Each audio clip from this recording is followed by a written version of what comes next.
Hello and welcome to Cricketry on ThePapare.com. Well, Sri Lanka lost the third game at Pallekele, with India winning the series 3 matches to 0 and 2 games to go. So it's been a comprehensive performance by India, who swept the board so far up to this game. But there have a few questionable and baffling situations, particularly in this game. Now, Chamara Kapugedera won the toss and decided to bat. Now, if you look at the record at Pallekele, in the last 5 games, 4 teams batting second have won games here. So I was a bit surprised as to why Chamara Kapugedera thought of batting first here, and that score of 216 was not going to be adequate. And when Sri Lanka batted, also another factor that stood out was the number of dot balls that the Sri Lankans played and the lack of singles. Would you believe it that out of 50 overs, Sri Lanka had played 29 dot balls, 29 overs of dot balls. Lahiru Thirimanne coming into the side was simply outstanding. I thought the Sri Lankan innings was built on Lahiru Thirimanne, but it was unfortunate that the rest of the batting couldn't just kick on.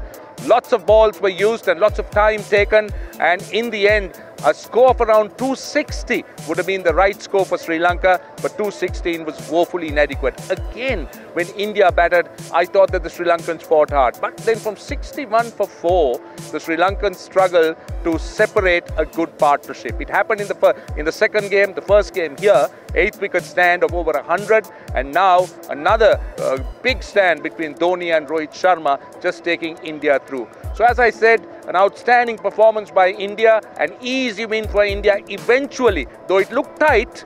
I must say at 61 for 4, had Sri Lanka got another wicket, it would have been much tighter and Sri Lanka could have just gone on. Well, also when Sri Lanka fielded, I wondered whether bowling Lasith Malinga for just 3 overs was the right decision.